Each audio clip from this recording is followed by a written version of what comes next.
Hello students, आज हम हार्डी-वेनबर्ग्स equilibrium देखेंगे। पहले हम 5 फैक्टर्स डिस्कस करेंगे जो हार्डी-वेनबर्ग्स इक्विलिब्रियम को अफेक्ट करते हैं। फर्स्ट इज जीन माइग्रेशन और gene flow, second is genetic drift, third is mutation, fourth is gene recombination and fifth is natural selection. तो नेचुरल सिलेक्शन और म्यूटेशन हमने बहुत डिटेल में डिस्कस किया है, इसलिए इस वीडियो में मैं ये डिस्कस नहीं करूंगी ये दो फैक्टर्स। तो सबसे पहले हम जीन माइग्रेशन क्या होता है ये देखेंगे। Gene migration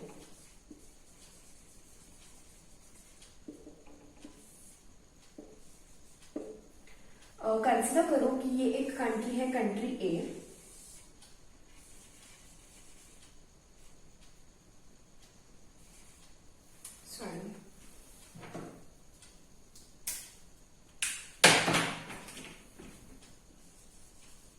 This is country A and this is another country, country B. Country A is a poor country and country B is a developed country. तो यहाँ के लोग ये अपना देश छोड़ के इधर जाएंगे तो ये कंट्री को एग्जिट करेंगे। एग्जिट हो रहा है यहाँ से, तो यहाँ पे एमिग्रेशन होगा और यहाँ पे इमिग्रेशन होगा। यहाँ की पॉपुलेशन जो है वो कम होगी, यहाँ की पॉपुलेशन बढ़ेगी। यहाँ के जीन्स जो है वो कम होंगे, यहाँ के जीन्स बढ़ेंगे। अब ये जो लोग यहाँ पे आ रहे हैं, अगर वो यहाँ पे इंटरब्रीड करेंगे तो कुछ एलील्स इस जीन पूल में ऐड होंगे, तो इस फेनोमेनन को है हम जीन माइग्रेशन कहते हैं। अब हम जेनेटिक ड्रिफ्ट क्या होता है वो देखेंगे।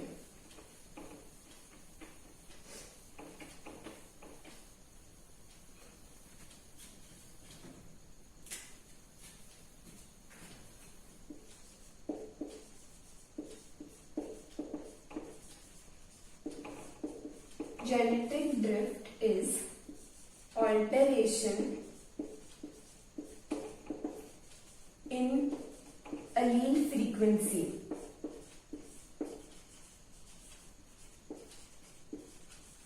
by chance। ये चांस वर्ड जो है ना वो बहुत इंपॉर्टेंट है। ये अपने आप हो जाता है, इसमें किसी की गलती नहीं है। So it is a chance phenomenon. अब इसके दो टाइप्स है। सबसे पहले तो जेनेटिक ड्रिफ्ट जो है it was explained by Sewall Wright. Sewall Wright, इसलिए इसे स्यूअर्ट राइट इफेक्ट भी कहा जाता है। It is also known as Sewall Wright effect. तो इसके दो टाइप्स है। सबसे पहले मैं फाउंडर्स इफेक्ट डिस्कस करूंगी।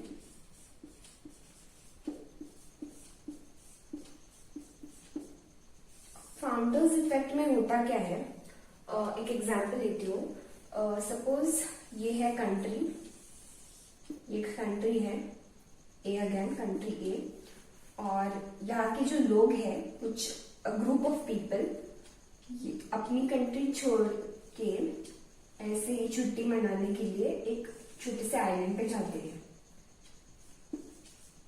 अब ये शिप में जाते हैं सपोज, और यहाँ पे पहुंचने के बाद उनकी जो शिप ना डिस्ट्रॉय हो जाती है। शिप का डिस्ट्रक्शन हो जाता है, इसलिए अब यहाँ पे वे फंस जाते हैं। सो दे कांट एस्केप। तो वो यहाँ पे फंस जाएंगे, इसलिए वो अपनी एक छोटी सी पॉपुलेशन बनाएंगे, तो वो यहाँ के फाउंडर्स कहलाएंगे। So that is the founders effect. अब जो दूसरा फिनोमिनन है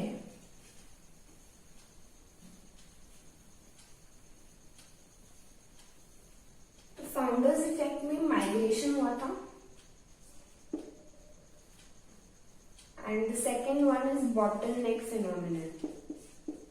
Bottleneck phenomenon. तो मैं इसकी डेफिनेशन बताती हूँ आपको, because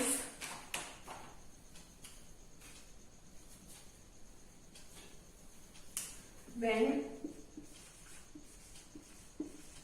much of the population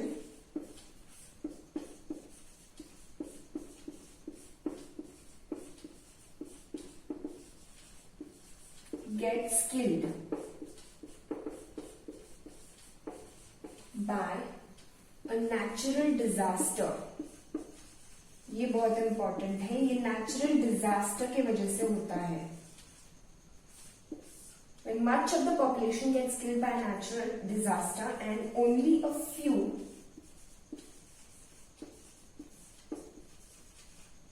are left to begin a new population.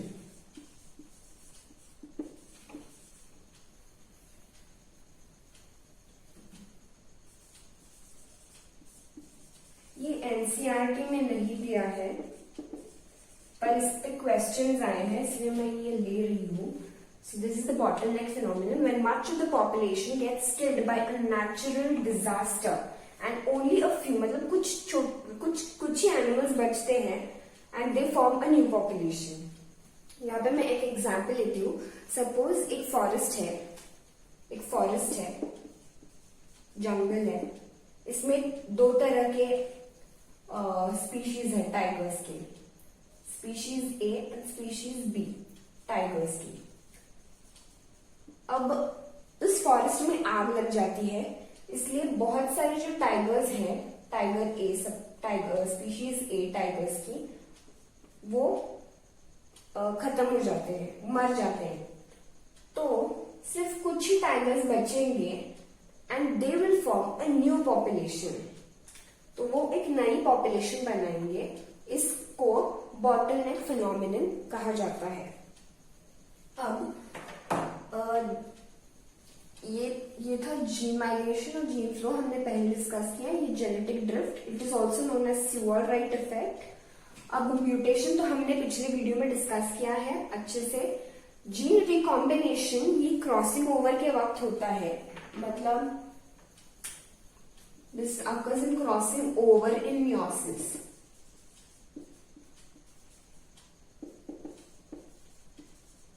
ये आपने अच्छे से पढ़ा है, इसलिए मैं ये इतना डिटेल में नहीं लूंगी, और नेचुरल सिलेक्शन भी आपको पता है. सो अगर ये पांचों फैक्टर्स, इन पांचों फैक्टर्स में से एक भी फैक्टर बदला तो पॉपुलेशन में चेंज होगा. पर अगर ये फैक्टर्स सेम रहे, सभी फैक्टर्स अगर सेम रहे, तो बिल्कुल भी वेरिएशन नहीं होगा और इसलिए एवोल्यूशन नहीं होगा. So these were the 5 factors that affect Hardy Weinberg's equilibrium. अब हम देखेंगे हार्डी-वेनबर्ग्स इक्विलिब्रियम मतलब क्या होता है. So the definition is at equilibrium point both the gene frequency और अलील फ्रीक्वेंसी दोनों सेम ही है. जीन फ्रीक्वेंसी और allele frequency and genotype frequency remains constant from generation to generation in the absence of, मतलब ये नहीं होने चाहिए, mutation should not be there, selection should not be there, और जीन फ्लो भी नहीं होना चाहिए. अब हार्डी-वेनबर्ग्स इक्विलिब्रियम के रिक्वायरमेंट्स क्या है. द रिक्वायरमेंट्स आर, पॉपुलेशन जो है, पहले तो it should be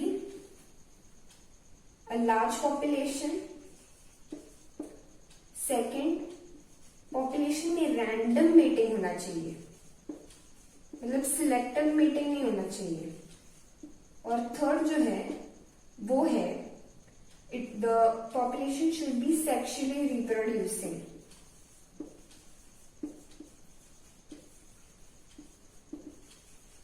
So these are the 3 requirements और ये तीनों नहीं होने चाहिए हार्डी-वेनबर्ग्स इक्विलिब्रियम के लिए। तो अब हम कंसिडर करते हैं, मैं अब एक्सप्लेन करती हूँ। Suppose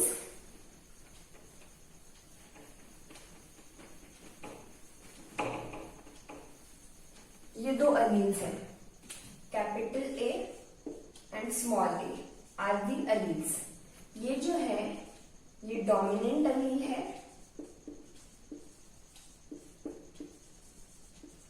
and small a is the recessive allele.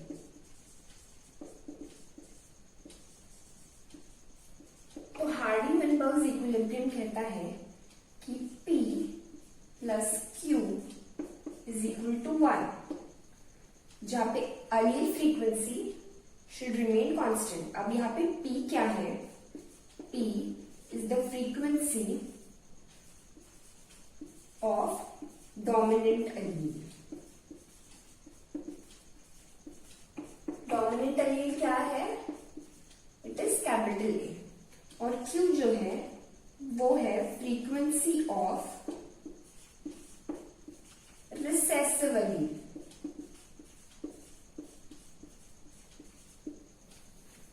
और जीनोटाइपिक फ्रीक्वेंसी मतलब P square plus Q square plus 2pq is equal to 1। अब यहां पे पी स्क्वायर, क्यू स्क्वायर और 2pq। पी स्क्वायर मतलब परसेंटेज ऑफ होमोजाइगस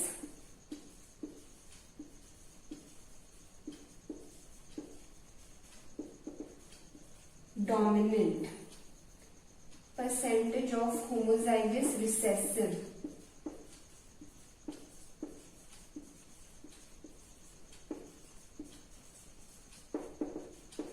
ये 2pq है। This is percentage of heterozygous individuals.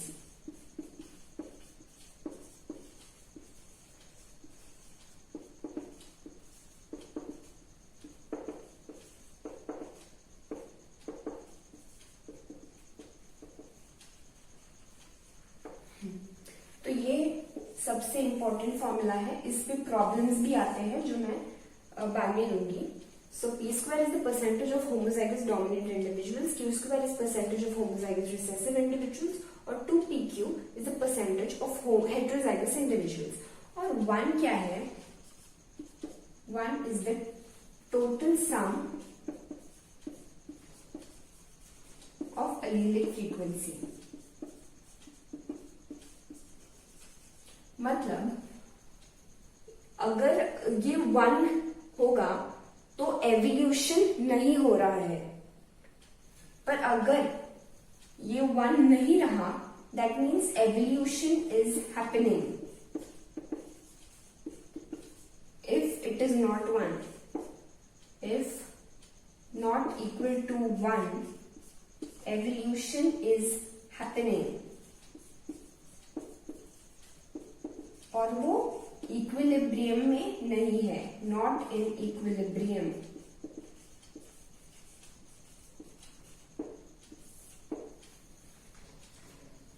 सो अगर 1 नहीं है मतलब एवोल्यूशन हो रहा है और वो हार्डी-वेनबर्ग्स इक्विलिब्रियम में नहीं है। तो स्टूडेंट ये एक एग्जाम्पल है। प्रॉब्लम ऐसे टाइप के प्रॉब्लम्स आते हैं नीट में, it is very common and बहुत ही इजी है। सो हाफ के मार्क्स है ये। तो हम ये देखते हैं कैसे सॉल्व करना है। सबसे पहले क्वेश्चन देखते हैं। In the population of 1000 individuals, तो टोटल पॉपुलेशन जो है इट इज 1000, उसमें से 360 belong to genotype AA। 360 belong to genotype capital A, 480 belong to capital A small a and remaining 160 to small a. Based on this data, the frequency of allele A, capital A, dominant allele in the population is, ये options दिए हैं। अब हमें पता है कि according to हार्डी-वेनबर्ग्स equilibrium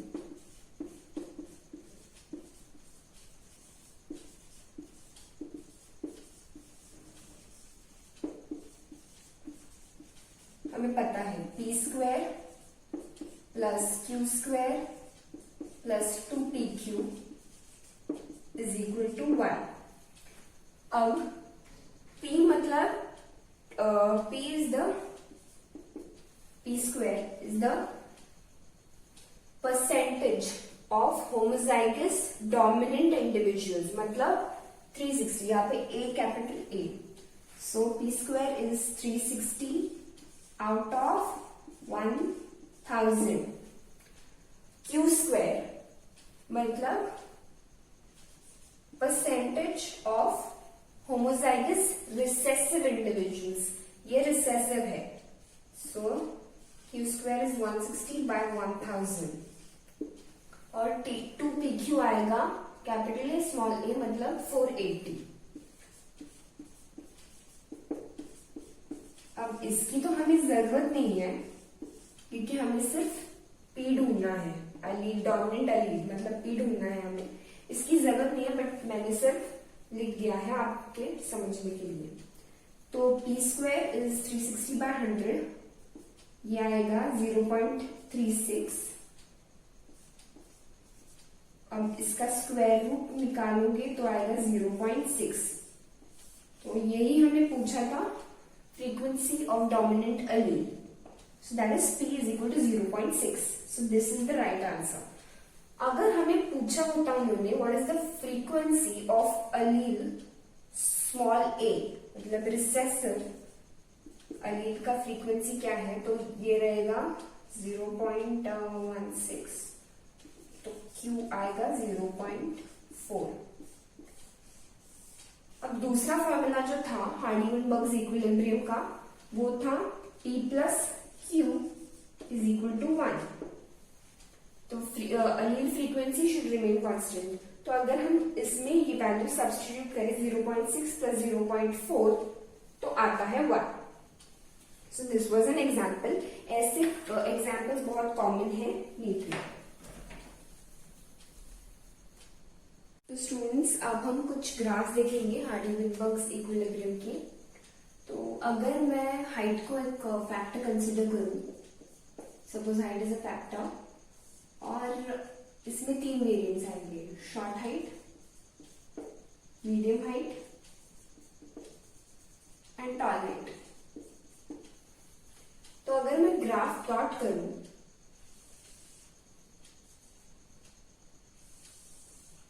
तो ये कुछ इस प्रकार होगा। यहाँ पे ये जो है this is short, this represents medium height and this is tall height।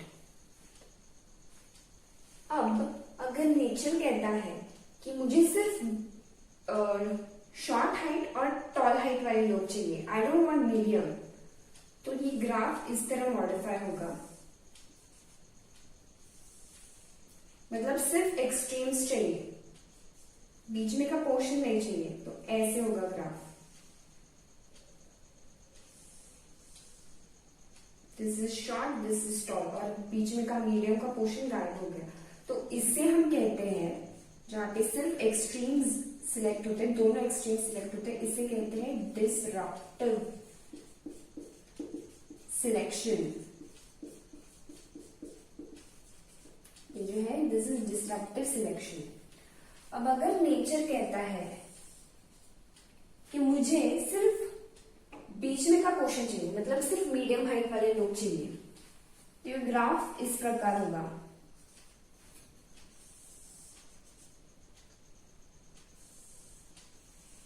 सिर्फ मीडियम हाइट वाले लोग सिलेक्ट हो गए, तो इसे कहते हैं स्टेबलाइजिंग सिलेक्शन।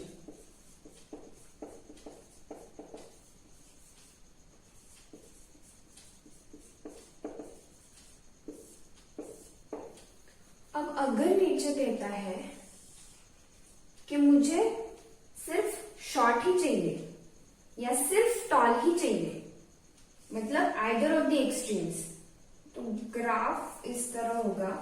अगर सिर्फ शॉर्ट चाहिए तो ऐसे, या फिर सिर्फ टॉल चाहिए तो ऐसे। तो जहां पे either of the extremes is selected, इसे हम कहते हैं डायरेक्शनल सिलेक्शन। डायरेक्शनल सिलेक्शन, तो जहां पे both the extremes are selected, disruptive selection. जहां पे none of the extremes are selected, only the middle portion selected, it is stabilizing selection। और जहां पे either of the extremes is selected, that is called directional selection।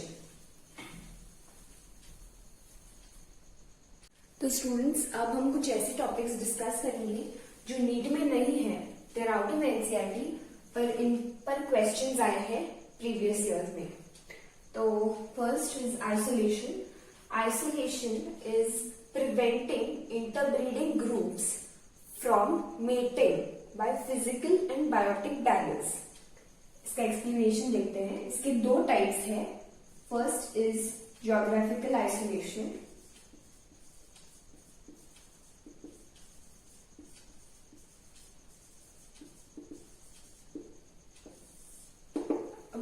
geographical isolation में क्या होता है, भले ही ऑर्गेनिजम्स सेम स्पीशीज के हो, पर फिर भी वो अलग अलग लोकेशंस में रहते हैं, इसलिए उनमें इंटरब्रीडिंग नहीं हो पाता। एक एग्जांपल लेते हैं। सपोज ये दो आइलैंड्स हैं, दोनों आइलैंड्स पे सेम स्पीशीज है टाइगर्स का। से फॉर एग्जांपल, दोनों आइलैंड्स पे सेम स्पीशीज है टाइगर्स का, पर यहाँ पे बीच में आ जाता है सी, इसलिए उनका मेटिंग नहीं हो पाता। So that is geographical isolation. So they lie the same species है but in different location, and it is due to physical barrier.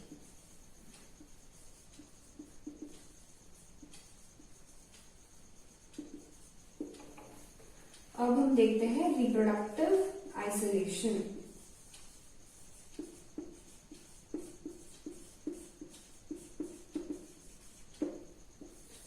Reproductive isolation में दो अलग अलग स्पीशीज होती है, दोनों सेम एरिया में रहती है, पर फिर भी उनका इंटरब्रीडिंग नहीं हो पाता। क्यों?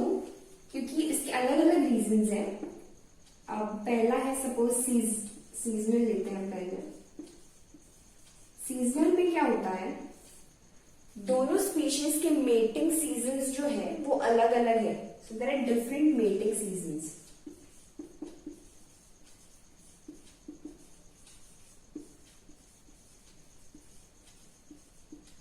मेटिंग सीजन्स अलग होने के कारण दोनों स्पीशीज का इंटरब्रीडिंग नहीं हो पाता। Second is gametic.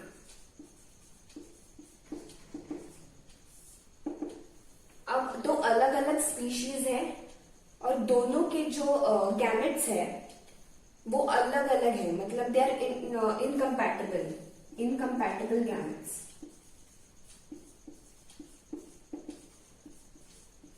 इसलिए वो फ्यूज नहीं हो पाते। फ्यूजन न होने के कारण फर्टिलाइजेशन ही नहीं होता। थर्ड है hybrid sterility.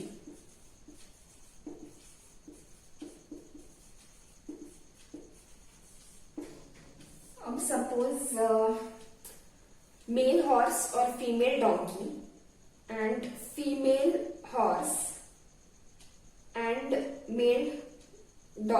Female horse and male doggy का हमने इंटरब्रीडिंग करवाया, पर जो प्रोडक्ट है दैट इज स्टेराइल, इसलिए उसका कुछ फायदा नहीं। So that is again an example of reproductive isolation. अब हम एग्जाम्पल्स ऑफ स्पेसिएशन देखेंगे। First is allopatric speciation. Allopatric speciation. अब इसमें क्या होता है, there is formation of new species. नई स्पीशीज का फॉर्मेशन होता है ड्यू टू geographical isolation.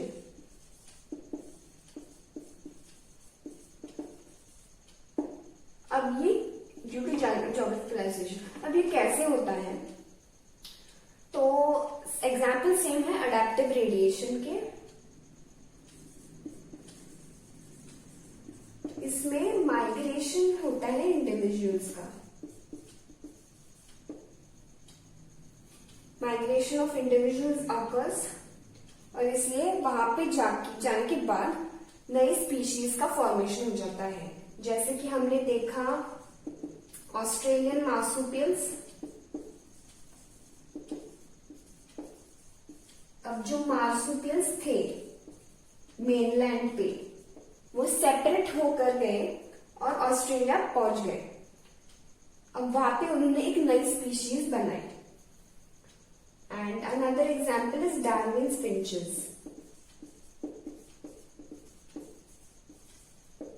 वहां पे भी माइग्रेशन ऑफ ऑर्गेनिजम्स हुआ था और उन्होंने अलग अलग स्पीशीज को जन्म दिया। सेकंड है sympatric speciation.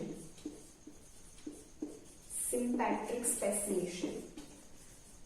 Now this is formation of new species due to reproductive isolation. तो reproductive isolation के वजह से नई स्पीशीज बनती है। अब इसके एग्जाम्पल है, और वो सेम पॉपुलेशन में होती है। एग्जाम्पल है सिक्लेड fish in lake Victoria.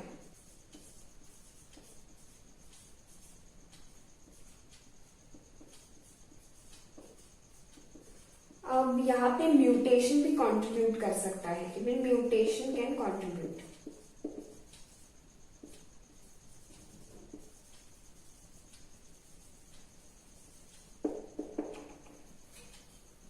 So this was about, we discussed Hardy-Weinberg's equilibrium in this class, and we also discussed a few topics that are important but are out of NCERT. तो अगले video में हम evolution of man के बारे में सीखेंगे। So good bye.